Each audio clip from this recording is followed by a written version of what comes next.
Bismillahirrahmanirrahim. Assalamualaikum warahmatullahi wabarakatuh.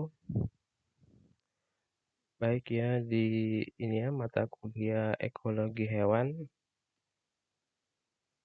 kita lakukan secara daring karena mungkin karena kita mahasiswanya saya menyesuaikan saja ya.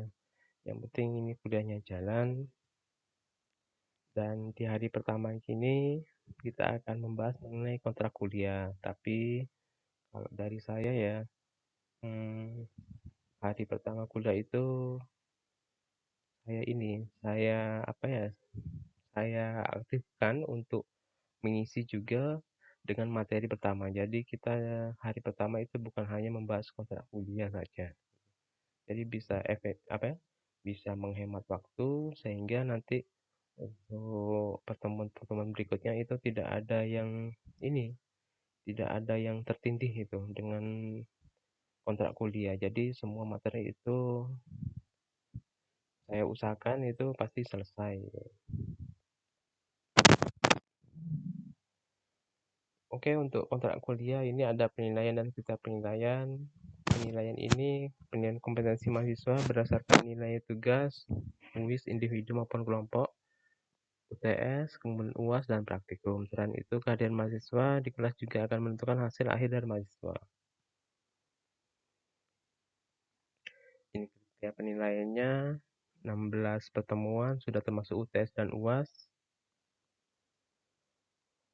Kemudian ada tugas mandiri, dan praktikum. Kemudian hal-hal yang perlu dilakukan dan tidak saat di kelas. Seperti ini. Sekarang masuk ke materi pertama mengenai pengantar ekologi hewan. Definisi dari ekologi hewan itu ekologi berasal dari bahasa Yunani, oikos itu artinya rumah dan logos artinya ilmu. Kemudian ekologi ini adalah pengkajian makhluk hidup di rumahnya, yang artinya dia ini adalah ilmu yang mempelajari tentang makhluk hidup itu berada di habitatnya.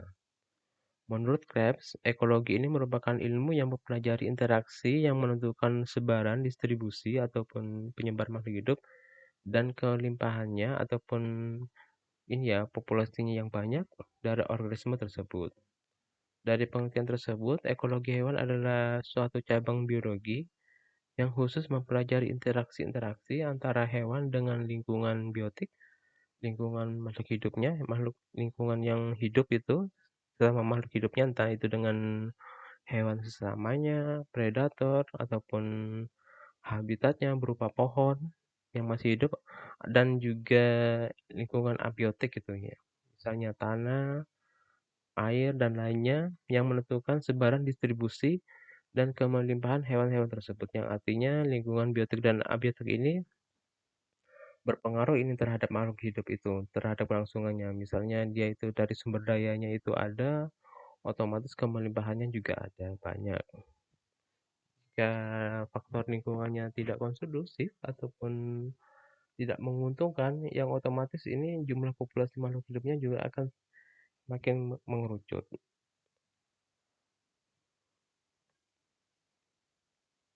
Kemudian sasaran utama dari ekologi hewan ini adalah pemahaman mengenai aspek dasar yang melandasi kinerja hewan-hewan itu, baik itu sebagai individu, kemudian berkumpul menjadi populasi satu lain itu akan membentuk komunitas, dan akhirnya membentuk sistem ekosistem yang ditempatinya. Ekologi itu adalah interaksi dari berbagai makhluk hidup dengan lingkungannya. Termasuk di sini ini pengenalan dari proses interaksi serta faktor-faktor penting yang menyebabkan keberhasilan maupun ketidakberhasilan organisme itu dan ekosistem itu mempertahankan keberadaannya. Pengetahuan ekologi hewan ini bisa digunakan sebagai informasi menjaga kelestarian di alam dengan menjaga lingkungan ataupun habitat alaminya, memprediksi kemelimpahan populasi di masa yang akan datang, menganalisis peranannya dalam ekosistem. Jadi ini bisa diprediksi ya kemelimpahan populasi di masa akan datang jika terjadi kerusakan lingkungan hari ini, mungkin untuk beberapa tahun kemudian itu makhluk hidup ini ataupun makhluk hidup yang langka itu tidak akan bertahan itu seterusnya. Kemudian mengenai peranannya dalam ekosistem itu seperti apa manfaatnya, membudidayakan misalnya untuk kebutuhan manusia itu, kemudian dengan mengoptimalkan kondisi lingkungan, dibuat suatu lingkungan yang menyerupai kondisi habitat aslinya, ini dibuat oleh manusia.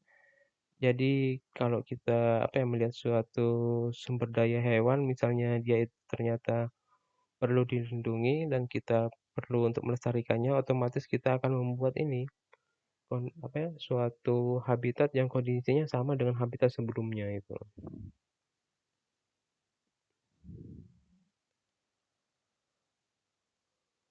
Kemudian permodelan dalam ekologi,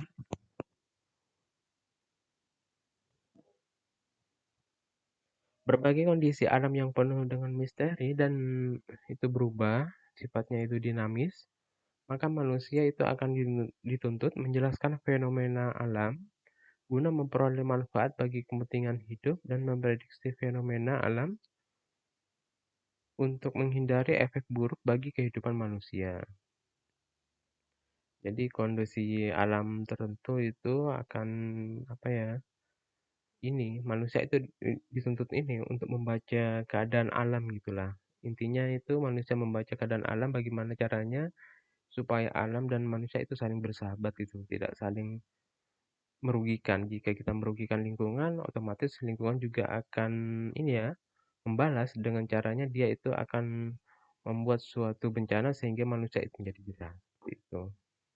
Jadi ini akan saling berinteraksi dengan lingkungan itu untuk saling menguntungkan.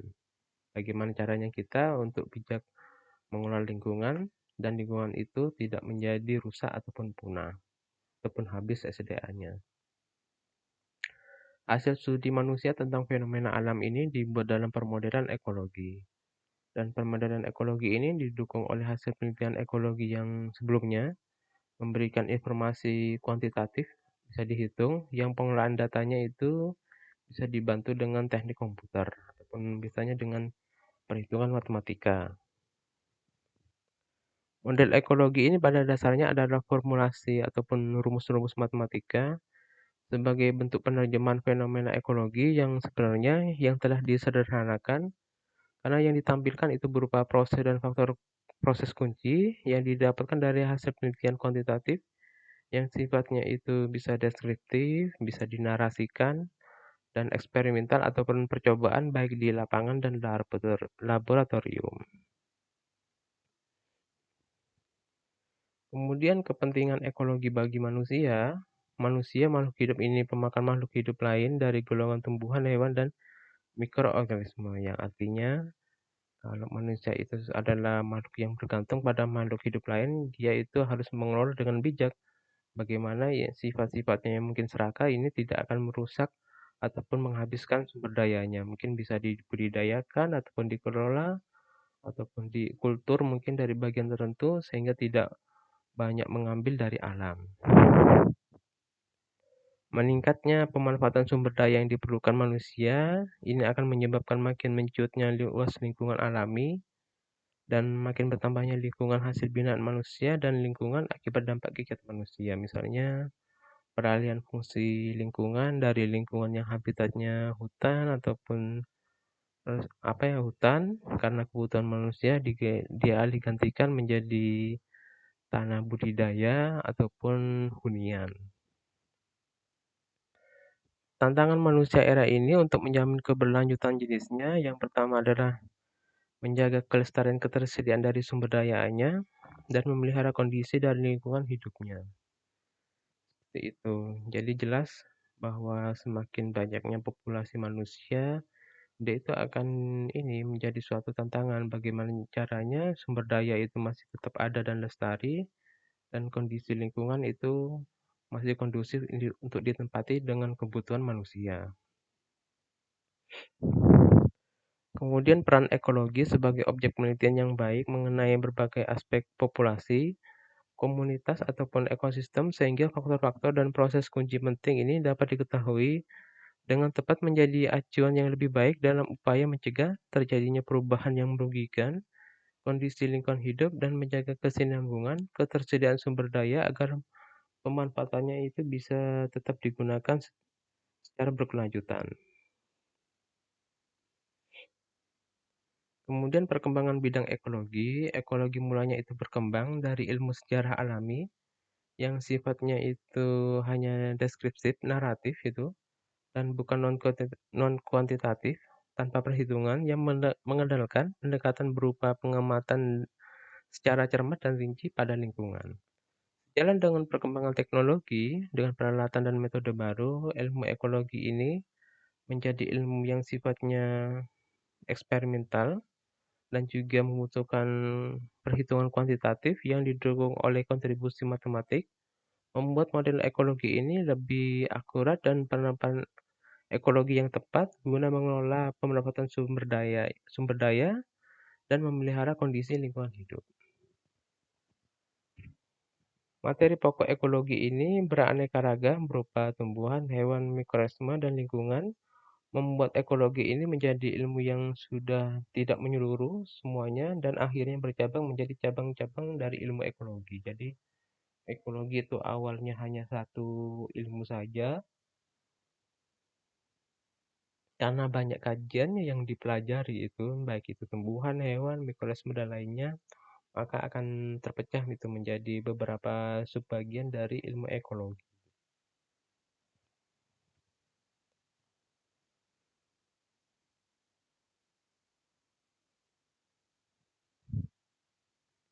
Kemudian ruang lingkup ekologi hewan, materi ekologi hewan ini berupa hewan yang ruang lingkupnya luas dan beragam.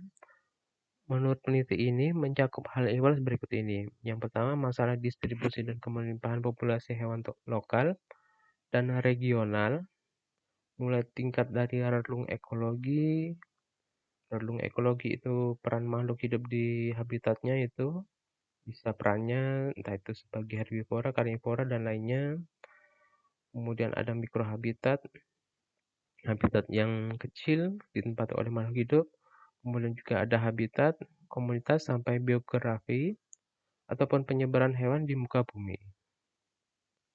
Kemudian masalah pengaturan fisiologis, respons serta adaptasi struktural dan adaptasi perilaku terhadap perubahan lingkungan dan perilaku dan aktivitas hewan dalam habitatnya. Perubahan berkala baik itu harian, musiman dari kehadiran, aktivitas, dan kemelimpahan populasi hewan. Kemudian ada dinamika populasi dan komunitas dan pola interaksi hewan dalam populasi dan komunitas. Juga ada pemisahan relung ekologi, spesies, dan ekologi evolusioner. Artinya terjadi perubahan ekologi secara berkelanjutan ini. Kemudian ada masalah produktivitas sekunder dan ekoenergetika.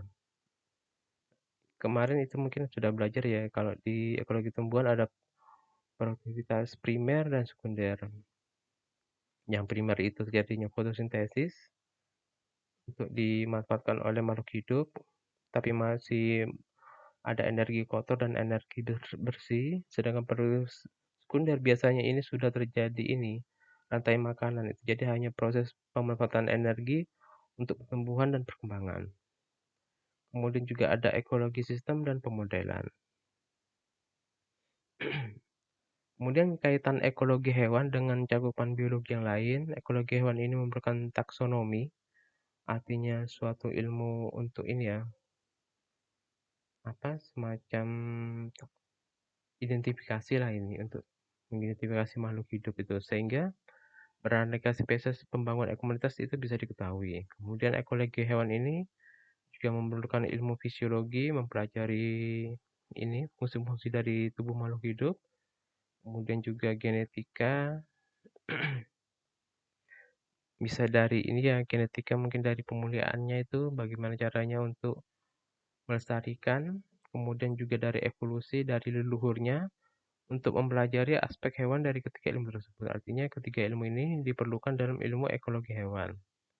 Ekologi hewan ini memerlukan zoologi karena mempelajari interaksi hewan dengan melangsungkan kehidupan di lingkungan tanpa memisahkan komponen dari hewan, tumbuhan, dan mikroorganisme yang saling berinteraksi.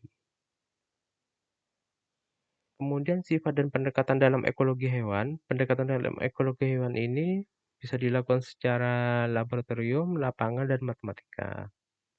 Kemajuan teknologi ini akan memungkinkan penanganan masalah penelitian secara kuantitatif terhadap sistem yang kompleks di dalam suatu ekosistem. Salah satu kesulitan dalam ekologi hewan ini adalah mengenai metode apa yang digunakan, teknik pengamatan seperti apa, dan pengukurannya. Misalnya, penentuan kemelimpahan dan perilaku hewan yang akan diselidiki karena hewan itu sifatnya akan selalu bergerak, mobile. Sebagian besar ini pergerakan hewan merupakan aktivitas hewan yang berorientasi pada faktor lingkungan. Berikut perubahannya. Misalnya aktivitas peneliti ini merupakan stimulus itu bahwa hewan itu akan bergerak menghindar ataupun hewan yang aktivitasnya diurnal, krepuskuler, dan nokturnal. Kemudian aspek-aspek terapan ekologi hewan ini dimanfaatkan dalam berbagai bidang, pertanian, perkebunan, peternakan, perikanan, dan konservasi satwa liar, untuk pertanian itu dan kesehatan, untuk pengendalian populasi hama, kemudian bidang perikanan, untuk ini budidaya ikan yang secara berkelanjutan, kemudian untuk peternakan itu meningkatkan hasil produksi peternakan, dengan landasan dasar konsep efisiensi ekologi. Kemudian bidang pengelolaan dan konservasi satwa liar itu bisa dibuat menjadi suatu habitat in situ, artinya penangkaran ya. Itu sesuai dengan habitat aslinya ataupun ex situ pemilihan habitat buatan berdasarkan konsep dan asas ekologi. Konsep dan asas ekologi ini maksudnya itu bisa saja itu habitatnya dibuat oleh manusia itu, dan itu biasanya apa ya, dibuat suatu taman nasional gitulah gitu. Kalau yang habitat aslinya ini mungkin dibuat menjadi suatu mirip itu dengan lingkungan aslinya, sehingga makhluk hidup itu hanya bisa hidup dengan kondisi habitatnya seperti itu. Misalnya dari suhunya, dari airnya, dari hal-hal lainnya seperti itu.